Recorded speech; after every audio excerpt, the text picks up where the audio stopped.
Jeremias capítulo 31, versículo 35. Quem achou, diga amém. Amém? É isso aí, irmão, é atividade. Estou gostando de ver, atividade. Tem duas coisas, irmão, que eu não tenho paciência.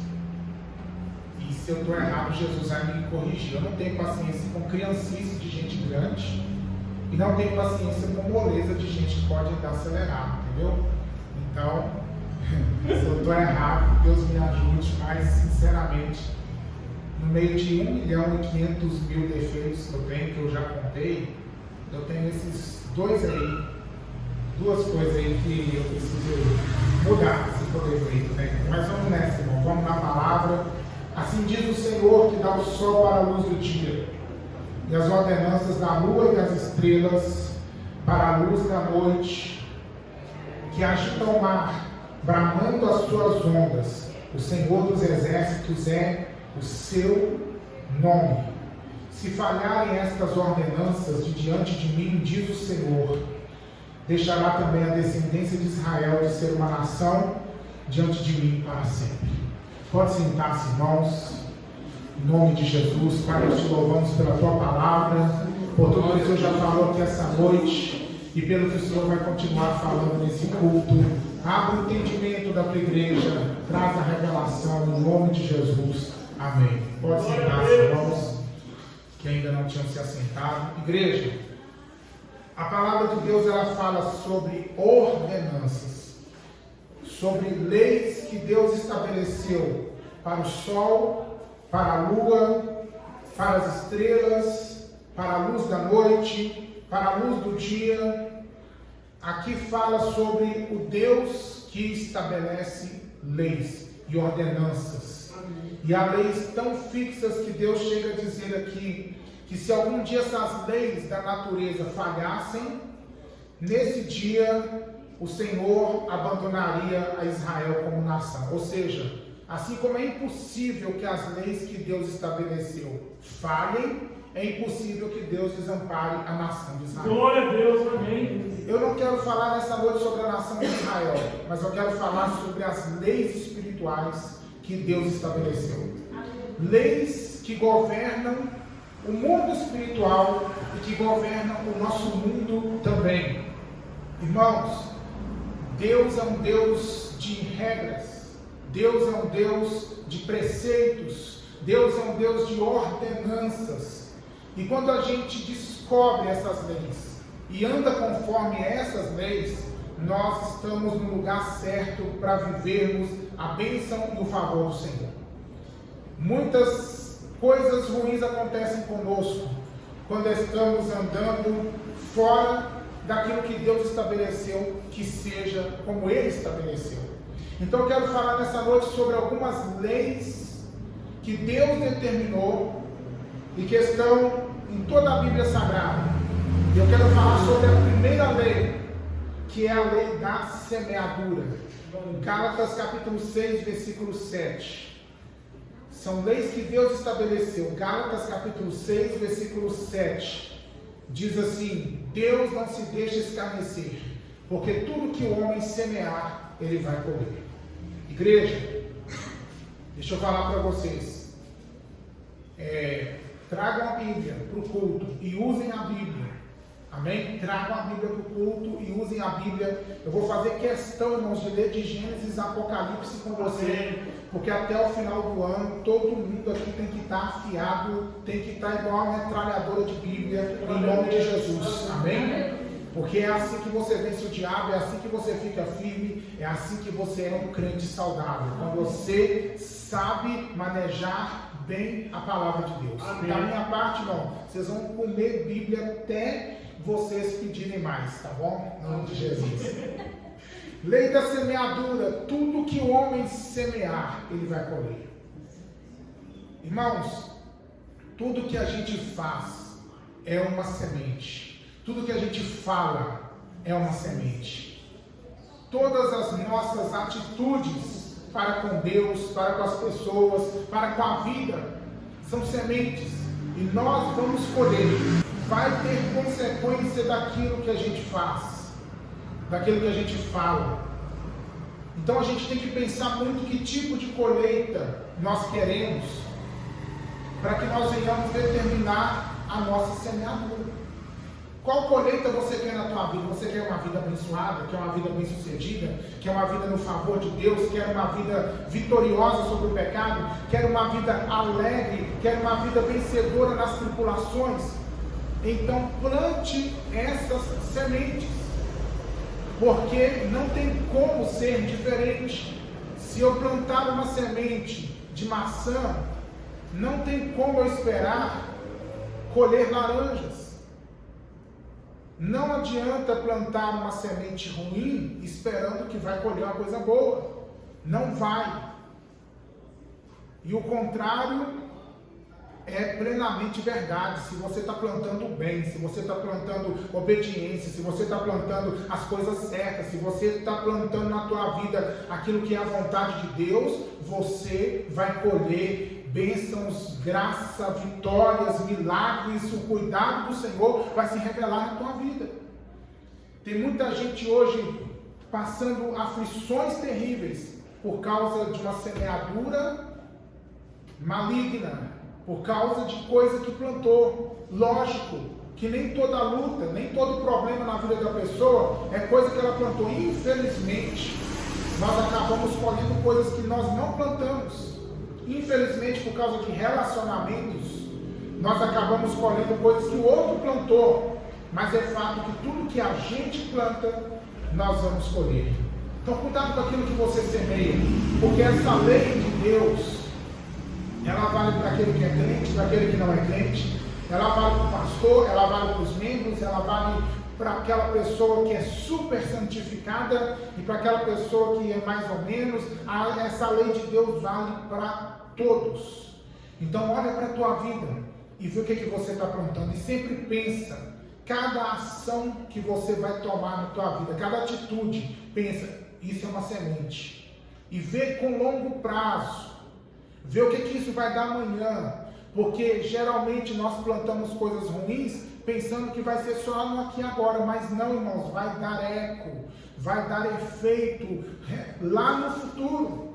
Então pensa direitinho, essa ação que eu estou tendo com essa pessoa, essa atitude que eu estou tendo nesse momento, o que isso pode gerar amanhã, no futuro? Aí eu vou responder para mim mesmo, eu estou preparado para essa colheita?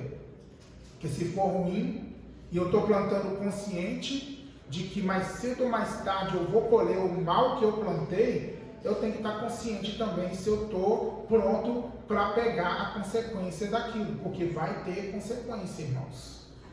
Guarde isso no seu coração. Essa é a primeira lei de Deus que eu quero falar nessa noite. Lei estabelecida espiritual, que funciona no mundo espiritual e que funciona no nosso mundo também, que é a lei da semeadura de Gálatas 6, versículo 7. Agora nós temos uma outra lei, que está em Marcos capítulo 4, versículo 28. Vai dando glória a Deus, irmão. Glória a Deus. Você pode ouvir, glória a Deus. Aleluia. Pastor, mas eu não sinto de dar glória a Deus. Dar glória a Deus sem sentir mesmo. Porque se eu sentir, o Senhor é digno de glória. Se eu não sentir, Ele continua sendo digno. Então, o teu glória não vai ficar perdido. Ele vai para aquele que é digno. Amém? É bom quando é de coração, né, irmãos? Mas se não der para ser assim, com a alma afogueada, vai treinando para a tua alma pegar fogo daqui a pouco. Marcos 4, 28. Glória a Deus. Aleluia, Jesus. Acordei essa madrugada, irmãos, com o Espírito Santo falando comigo essa mensagem. Eu vou ser sincero para vocês, é uma mensagem que eu nunca ouvi, é uma mensagem que eu nunca preguei, é uma mensagem que eu não ia pregar hoje, que eu falei, Deus, como assim essa mensagem? Mas aí o Espírito Santo veio falando, eu tinha as duas primeiras partes, depois eu falei, então tá bom, Senhor, me dá o restante. E aí veio o download do céu, amém? Então vamos lá, o Senhor está falando, então vamos falar. Diz assim, irmãos, Marcos 4, 28. Porque a terra por si mesma frutifica. Preste atenção no processo aí, olha. Porque a terra por si mesma frutifica. Primeiro a erva, depois a espiga, por último o grão cheio na espiga. E quando já o fruto se mostra, mete-se logo a foice, porque está chegada a ceifa. Essa é uma palavra que fala sobre o reino de Deus. Mas aqui tem um princípio embutido nessa palavra. Ela é aplicada primeiramente ao reino de Deus. Mas aqui tem um princípio que transcorre toda a Bíblia. Que é o princípio que é uma lei chamada processo e construção. O que é isso? Deus, ele é um Deus que trabalha com processos. Lá no Gênesis, Deus poderia ter falado assim: haja o mundo com tudo que eu estou querendo. E o mundo teria existido com uma só palavra, nem talvez palavra, mas um pensamento de Deus.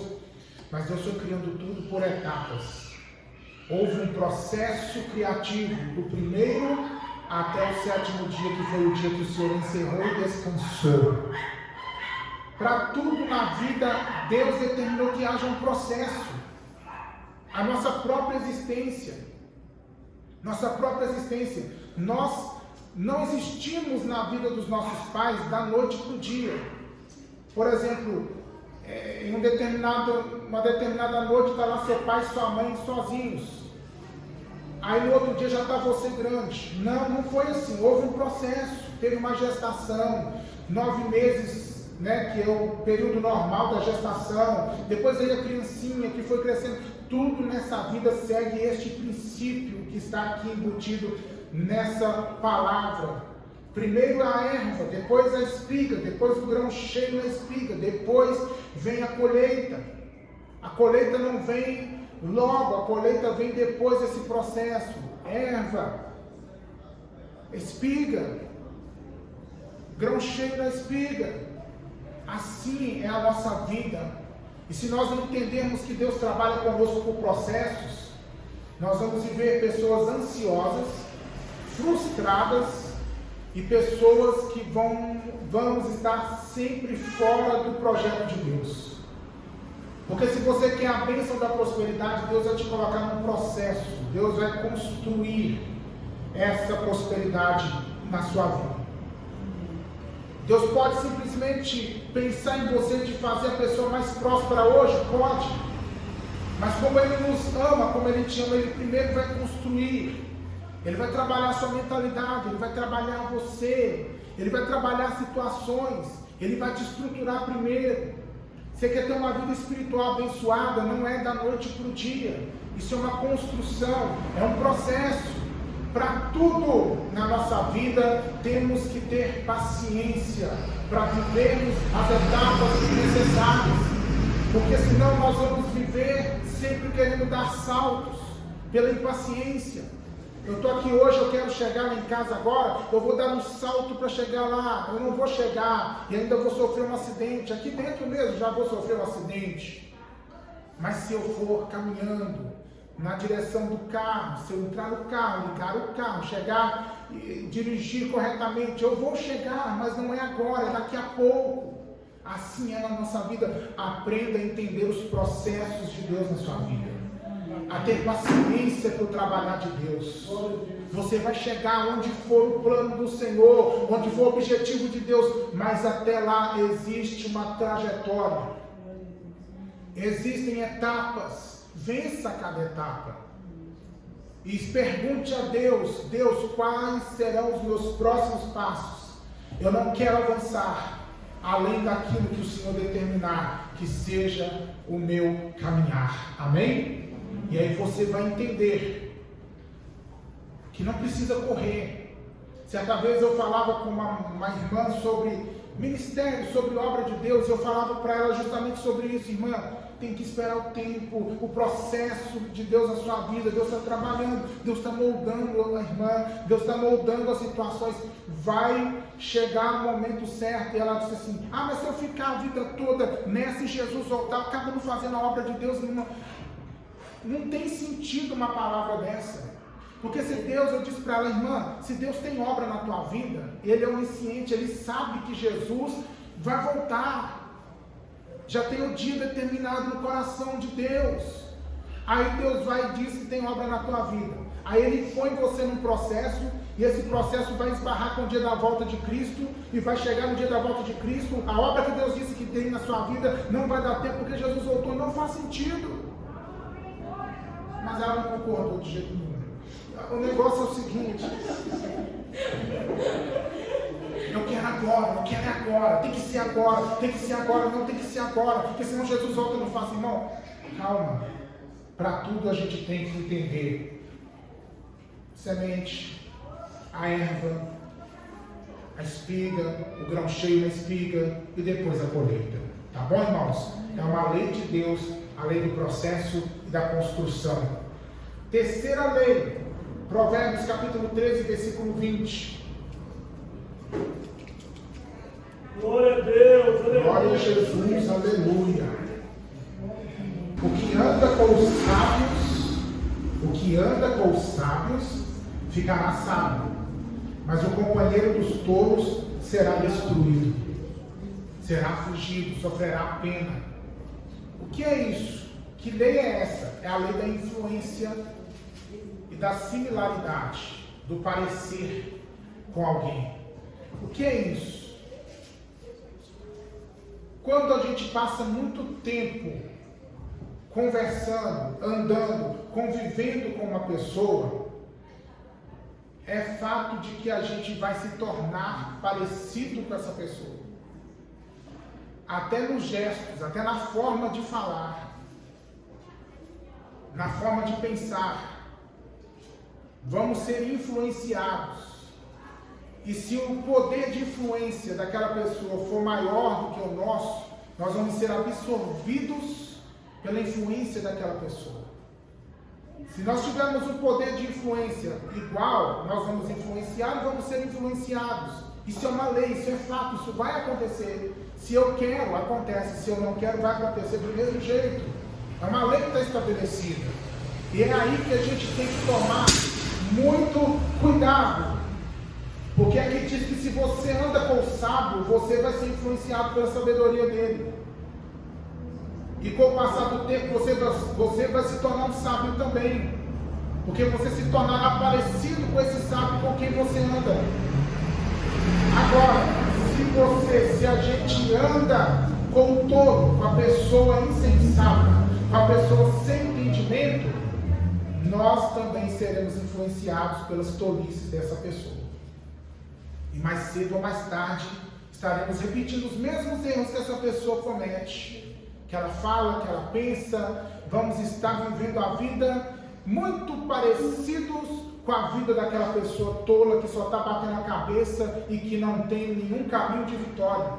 Então, cuidado com as suas amizades, cuidado com as pessoas que você ouve, cuidado com as pessoas que te influenciam pela internet, cuidado com as pessoas que são suas melhores amigas, seus melhores amigos, cuidado com aquela pessoa que mais frequenta a tua casa. Porque talvez você não percebeu ainda, mas essas pessoas já estão te influenciando. E aí a pergunta é: te influenciando para o bem ou te influenciando para o mal? Quando nós andamos muito com gente que gosta de orar, nós vamos aprender a gostar de orar também. Isso vale para o jejum, isso vale para a adoração. Anda com gente que gosta de cantar, daqui a pouco você está gostando de cantar também.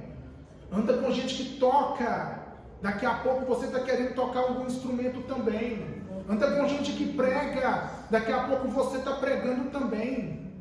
E assim por diante. Agora, irmão, se andar com fofoqueiro, pastor, eu não gosto de fofoca, mas está ligado com fofoqueiro. Todo dia, a fofoca vai te pegar. Anda com barraqueiro, com a barraqueira. O que é barraqueiro, barraqueira? Você sabe. A pessoa que gosta de brigar, que gosta de xingar, que gosta de fazer cena, que gosta, enfim, né, fazer aquele barulhão. Daqui a pouco, não, pastor, eu sou quietinho. Daqui a pouco tá a mesma coisa. Tá xingando, tá brigando, pula pra cima, pula pra cá, entendeu? Tá barraqueiro também. Então, irmãos, cuidado. Escolhe melhor suas amizades.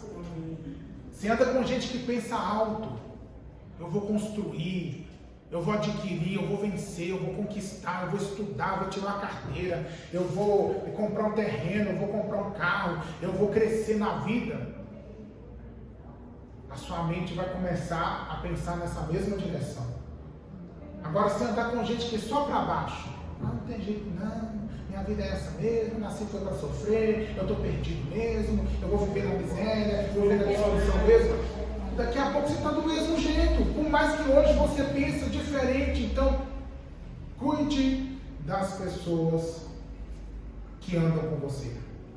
Cuide de você a respeito das pessoas que andam com você. Escolha as pessoas que vão ficar mais perto de você. Mas pastor, eu não posso rejeitar ninguém, eu não posso desprezar ninguém. Então, seja você o influenciador. Tenha força para influenciar alguém positivamente. Tenha força para que alguém venha copiar você, que alguém venha ser similar a você, no sentido que você é forte, sábio, entendido, cheio de Deus, tem pensamentos altos, quer vencer na vida. Você tem alguém perto que está lá para baixo, influencia essa pessoa, para que amanhã, para que depois essa pessoa esteja para cima também, esteja corajosa também, esteja querendo Jesus também. Amém? Seja luz. Amém. Não é à toa que a Bíblia diz: vós sois a luz do mundo.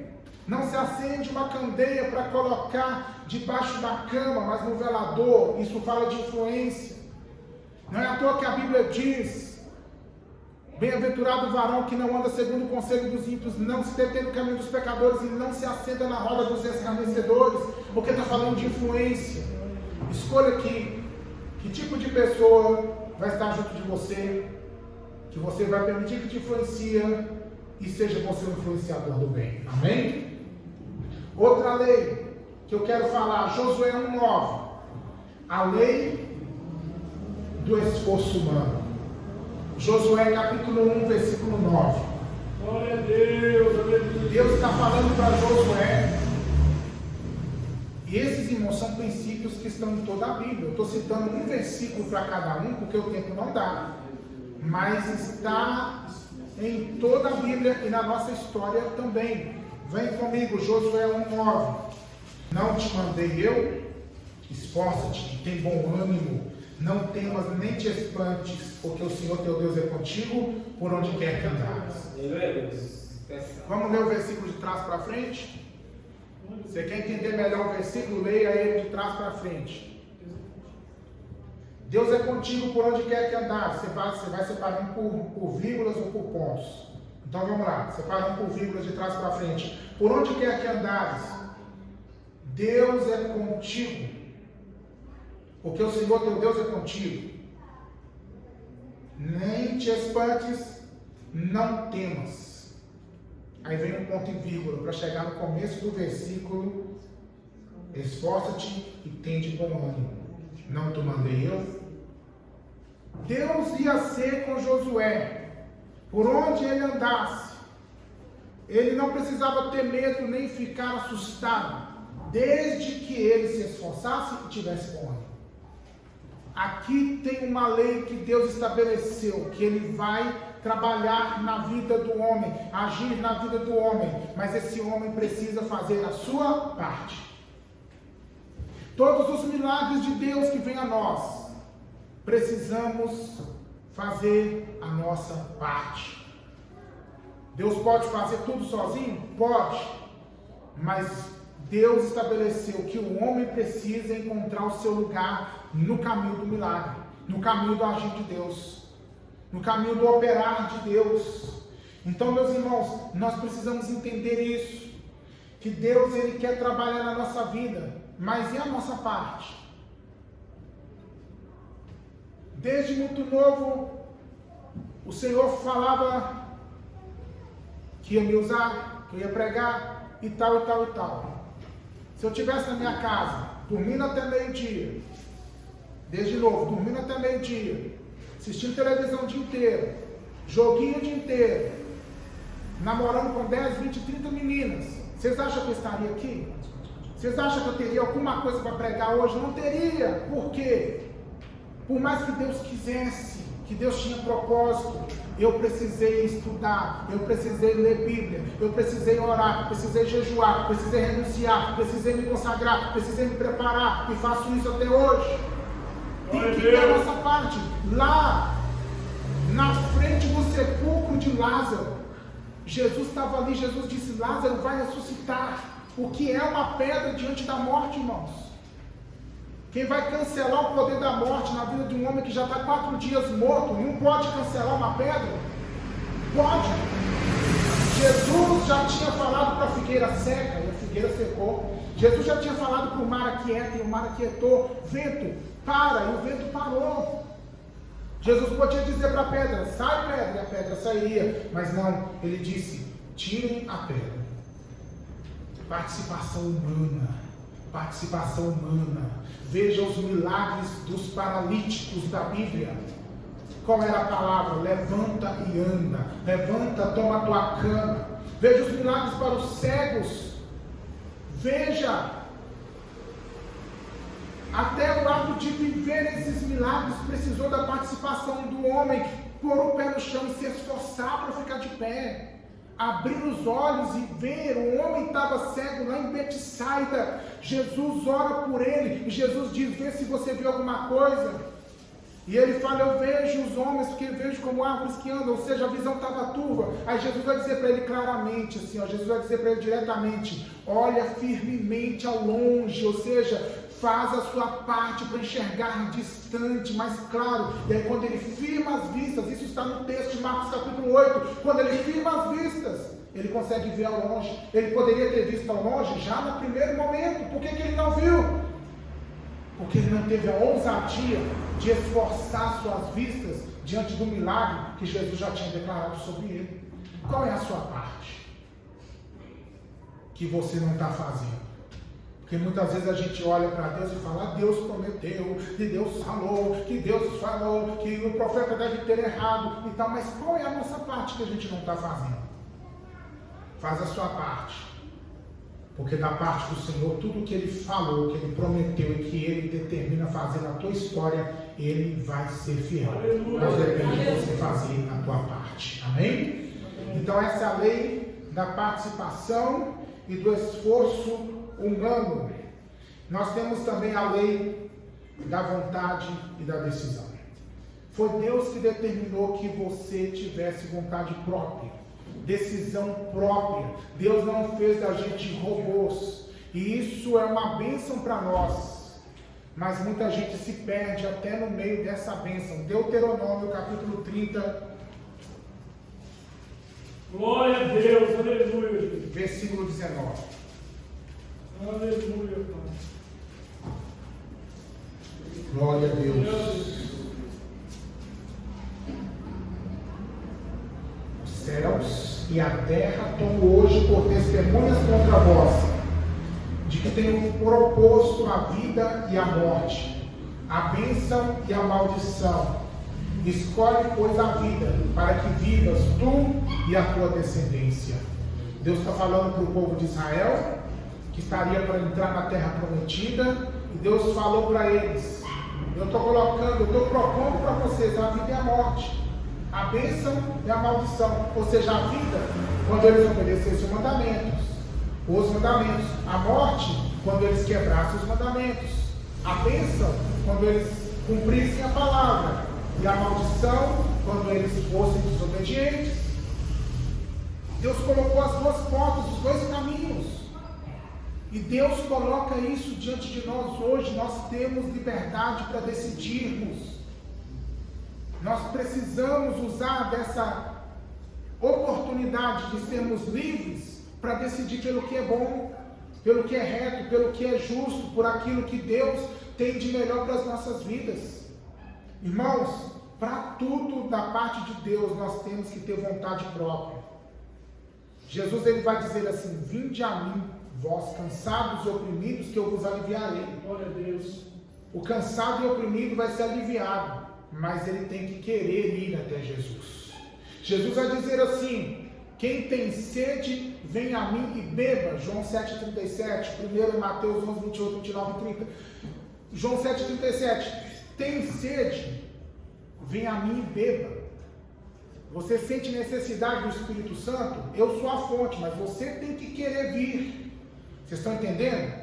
Buscar-me-eis e me achareis, quando me buscardes de todo o vosso coração. Isaías capítulo 29, versículo 26. Você vai encontrar a presença de Deus, mas você tem que querer buscar de todo o coração. E muitas vezes, por não ter essa vontade, por não agir com vontade própria nas coisas que Deus coloca diante de nós, nós ficamos esperando só um agir de Deus, só um operar de Deus, só iniciativas de Deus. Mas e a nossa iniciativa de manifestar o nosso desejo e a nossa vontade nas coisas que Deus propõe para nós? Então, olha, use o seu poder de decisão e se decida diante da bênção. Use a sua vontade própria e escolha ser uma pessoa que vai viver a vida abundante do Senhor. Porque eu sempre digo, irmãos, para tudo, Deus não vai invadir a nossa livre vontade. Jesus veio para salvar todos os pecadores. Mas por que nem todos os pecadores são ou serão salvos? Por quê? Porque a salvação não é imposta, ela é oferecida. Ela é oferecida. Por isso que Jesus mandou pregar o Evangelho a toda criatura. É a oferta da salvação. Porque se a salvação fosse imposta, não precisava pregar o Evangelho. Jesus morreu na cruz, então automaticamente todo ser humano, até aquele que diz eu sou do capeta, eu quero Satanás, até esse Deus vai falar, não, você é meu, você querendo ou não, você vai morar no céu. Mas Deus não é assim. Vocês estão entendendo? Então, olha, para sermos ajudados pelo Senhor, nós temos que querer ser ajudados. Para sermos salvos, nós temos que querer ser salvos.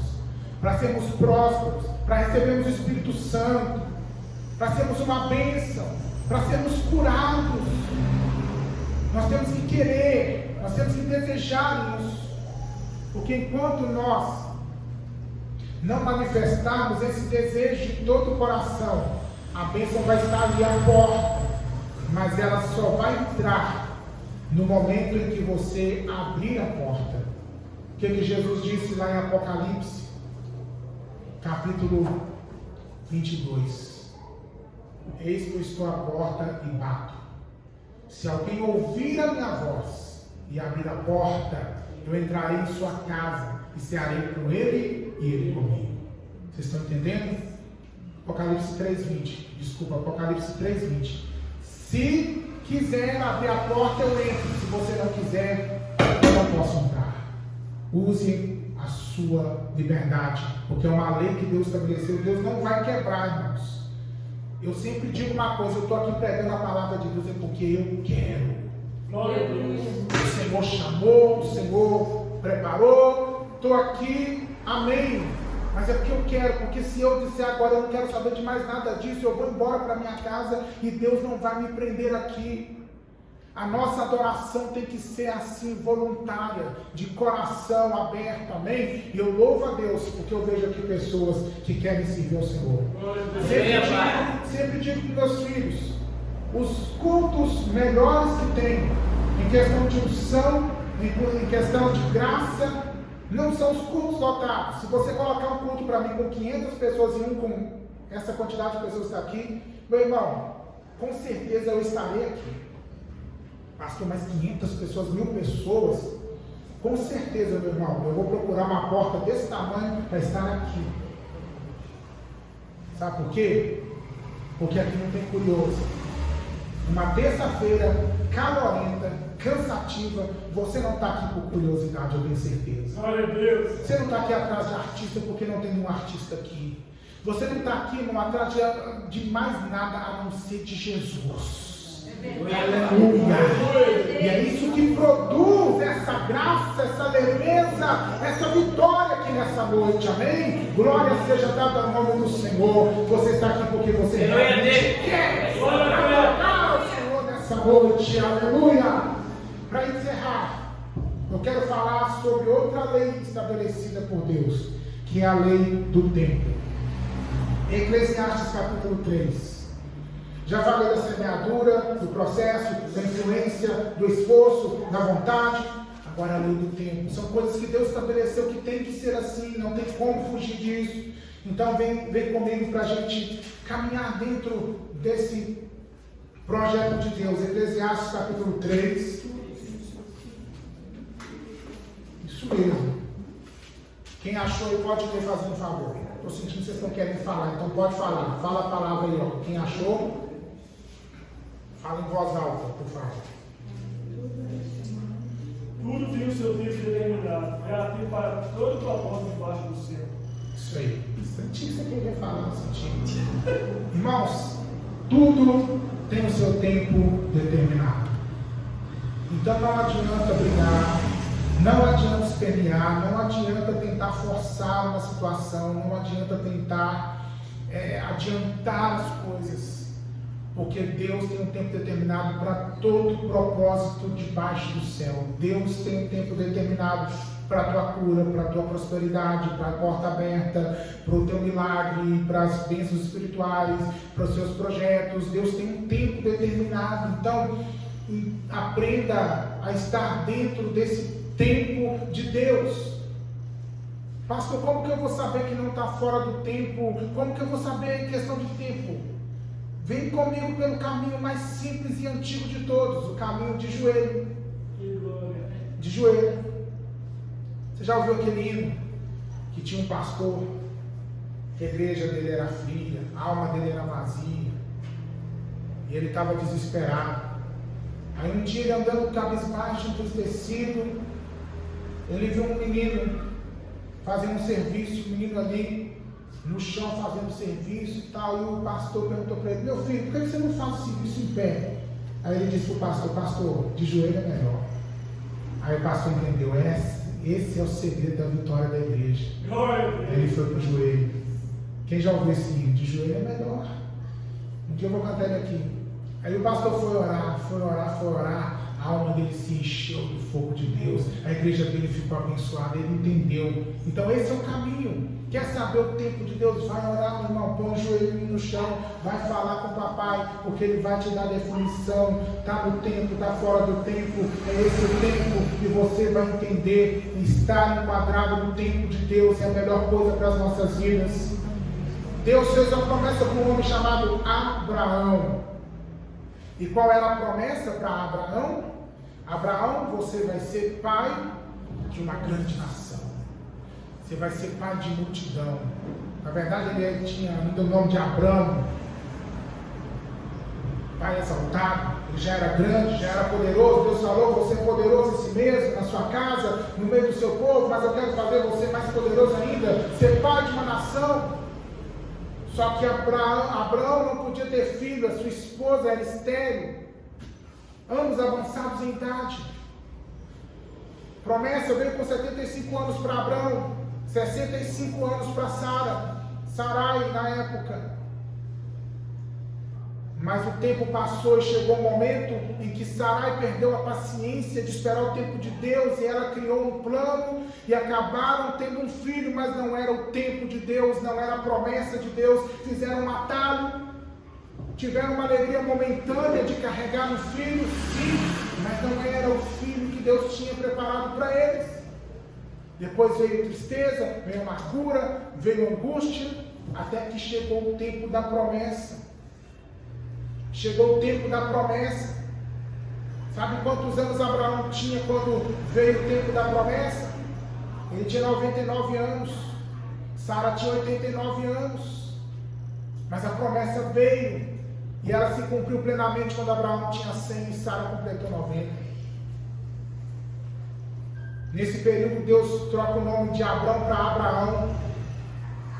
E essa troca de nomes foi justamente para reafirmar a promessa. Porque Abraão significa pai de multidões, pai de uma grande nação.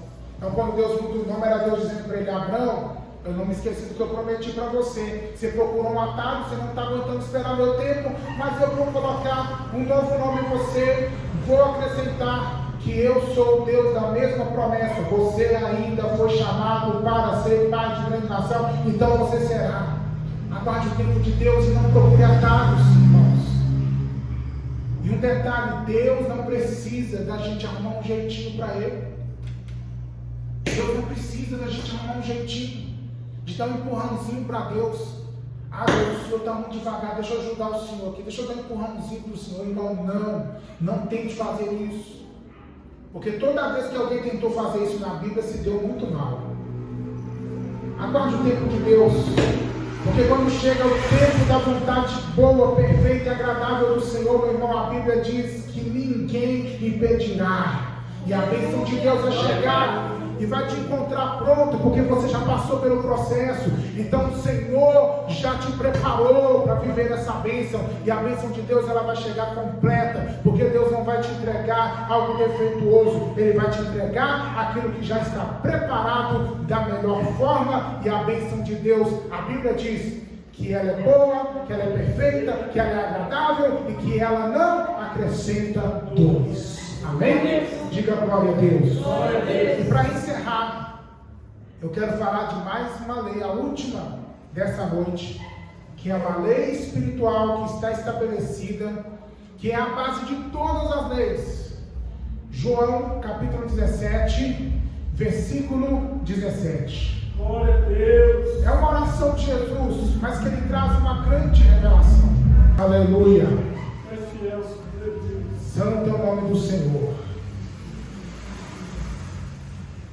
Jesus está orando por seus discípulos, está orando por nós também, e ele vai dizer assim: Pai, santifica-os na verdade, a tua palavra é a verdade.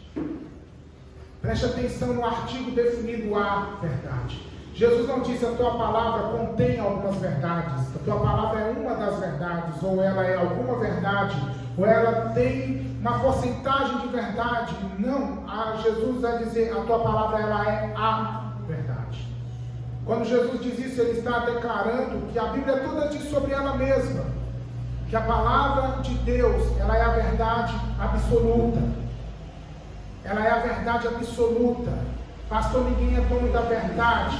Aquele que é a própria verdade, ele não só é dono da verdade, ele é o caminho, a verdade e a vida. Jesus é a verdade. E a palavra dele é a manifestação escrita dessa verdade. A pessoa dele na nossa vida é a manifestação da verdade na nossa vida. Então, igreja, quer saber o que é a verdade sobre casamento? Vem para a Bíblia. O que é a verdade sobre céu? Vem para a Bíblia. Sobre inferno?